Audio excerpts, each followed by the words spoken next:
They said he was impossible to command. Too fearless, too unpredictable, too willing to cross lines others were afraid to approach. Admirals wrote reports about him. Commanders argued over him. Some wanted him discharged, others wanted him promoted. But everyone agreed on one thing: he was the man the Navy couldn't control.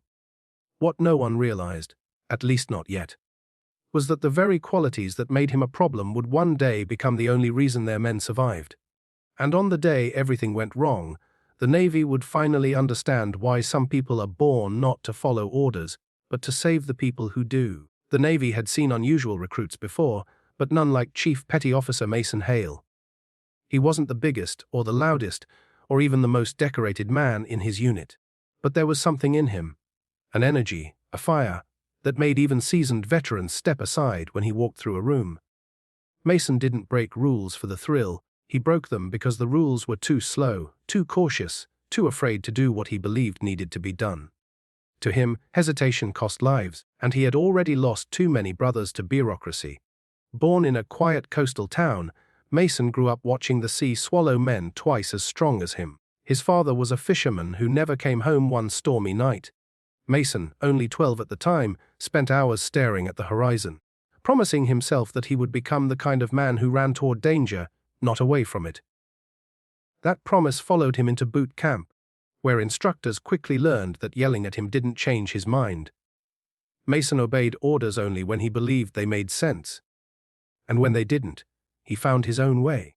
By the time he became a Navy rescue specialist, Mason had built a reputation for being both a miracle worker and a nightmare. He saved men no one else could reach, charging into burning compartments, diving into black water in the middle of the night, and climbing unstable rigging during typhoons. But every heroic rescue came with a reprimand attached. He didn't wait for authorization. He didn't file proper reports. He didn't stand in neat formation during briefings. He's a good man, his teammates would say, but you can't control someone who doesn't fear consequences. Then came the assignment that changed everything. Mason's unit was attached to a carrier group sailing near a hostile region known for hijackings. Tension was already high. Political threats, unstable groups, and unpredictable waters created an atmosphere of quiet dread. Mason felt it the moment he stepped onto the carrier deck. Something was wrong. Something was coming. And while everyone else stuck to protocol, Mason began preparing for a crisis no one believed would happen. One night, during a routine patrol, the carrier received a distress call from a nearby supply vessel. Static-filled screams tore through the radio as gunfire echoed in the background. The bridge officers hesitated, waiting for higher authorization to divert. Mason didn't. Before permission was even granted, he had already assembled a small emergency response team, grabbed gear, and sprinted toward the launch bay. "Hail!" his commander barked. "Stand down." But Mason kept moving. The look in his eyes said everything: someone needed help, and he wasn't wasting another second. Without waiting for the chain of command, he launched into the night. The Navy didn't know it yet, but this disobedience, the one they'd punish him for if he lived through it, was about to save more lives than any mission he had ever been part of. The ocean was pitch black, the kind of darkness that swallows both sound and courage. Mason guided the small rescue craft toward the glowing flames rising from the supply vessel. The ship had been boarded by armed attackers, and the fire spreading across the deck threatened to detonate the stored fuel. His team looked shaken. They knew what they were charging into. But Mason's voice, steady, low, unshakable, cut through their fear like a blade. "We don't wait," he told them. "We move before they fall." When they reached the burning ship, chaos exploded around them. Men were trapped under debris.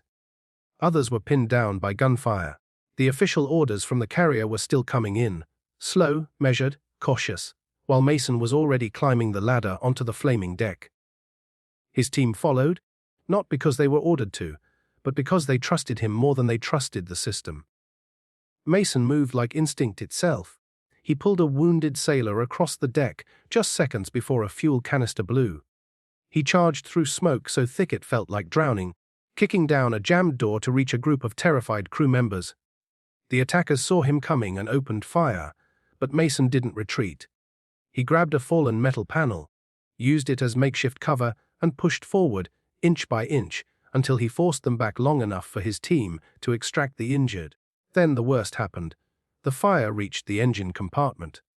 The explosion sent a wave of heat that knocked everyone to the ground. Mason stood first, ears ringing, vision blurred, but mission burning in his chest. That's when he heard faint cries from below deck. The officers on the carrier were radioing him non-stop, screaming for him to withdraw, but Mason knew that if he left now, those men would die alone in the dark. He chose disobedience once again. With no backup, he descended into the smoke-filled lower deck. The stairway groaned, threatening collapse. The air was poison. Flames chewed through the metal around him. But Mason found the trapped men, 3 of them, huddled behind a collapsing bulkhead. He lifted the youngest onto his shoulder and guided the others out through a narrow escape path he created by kicking through a weakened ventilation grate. When he emerged back into the open, carrying the barely conscious sailor in his arms, his team froze. Behind Mason, the entire lower deck collapsed in a roaring inferno. Had he been 30 seconds slower, he would have been gone. By dawn, every crew member from the supply vessel had been saved, every single one. The attackers fled, the fire was contained, and the sea finally grew quiet. Back on the carrier, the senior officers prepared to interrogate Mason for disobeying direct orders. He expected that. What he didn't expect was the sight of the rescued supply ship sailors lining the deck, forming a path of silent gratitude as he walked past. Even the hardened rescue team stood at attention, not by command, but by respect. The admiral arrived last, carrying the report that would decide Mason's fate. He looked at Mason for a long moment, studying the suit on his face, the burns on his arms, the exhaustion in his eyes. Then he slowly closed the folder. "Men like you," the admiral said quietly, "can't be controlled. But maybe that's exactly why we're still alive." For the first time in his career, Mason didn't argue. He just nodded, knowing that some people aren't born to follow the rules. Some are born to save the lives of those who do.